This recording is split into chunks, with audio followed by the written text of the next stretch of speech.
میں انشورنس کے حوالے سے ایک سوال کرنا چاہتا ہوں کہ لائف انشورنس جو لوگ کرواتے ہیں آیا اسلام میں اس کی اجازت ہے یا نہیں؟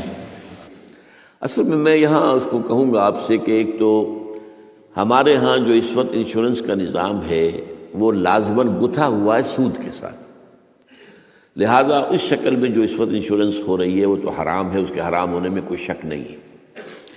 البتہ یہاں پر پیور انشورنس کی بات اگر کی جائے جس کے اندر کہ کوئی سودی معاملہ نہ ہو، کیونکہ وہ پھر انویسٹ کرتے ہیں اور اس کا بھی پھر وہ جو ہے وہ نفع دیتے ہیں، وہ سب کچھ ہے، وہ سارا معاملہ ہے۔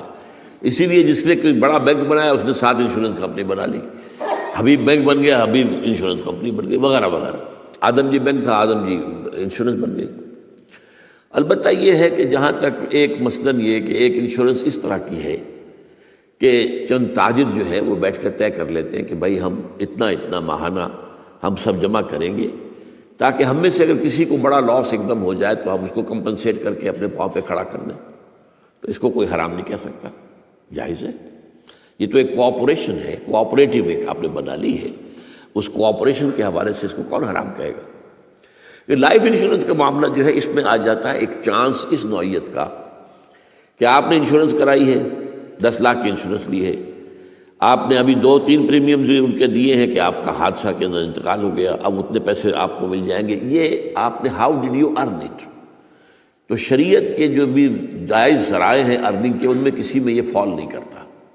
یہ تو چانس کی بات ہو گئی، جیسے جوئے کے اندر چانس ہوتا ہے، آپ کا داؤ لگ گیا تو آپ کو جو ہے وہ 12 ہو گئے، اور نہیں تو ظاہر بات ہے کہ آپ کی اپنی رقم بھی گئی۔ اسی طریقے سے یہ ہے کہ اگر وہ آپ نے جتنا بھی رقم جو ہے دی ہے وہ ہو سکتا ہے کہ وہ آپ بالکل ٹھیک ٹھاک اس وقت تک رہیں۔ میں پورے نظام کو چونکہ جانتا نہیں ہوں، اس لیے میں اس میں رائے ویسے دیا نہیں کرتا۔ اس میں میرے بیٹے سے آپ ذرا بات کر لیجیے کسی وقت آ کر، جنہوں نے پی ایچ ڈی کے کورسز مکمل کیے ہوئے ہیں اسلامک اکنامکس میں، عاطف وحید، تو وہ ہمارے وہاں قرآن اکیڈمی میں بیٹھتے ہیں، تو کبھی دن میں آ کے بات کر لیجئے۔ لیکن یہ چند باتیں وہ تھیں جو میں نے آپ کے سامنے، جو میرے سامنے واضح تھی، وہ میں نے واضح کر دی۔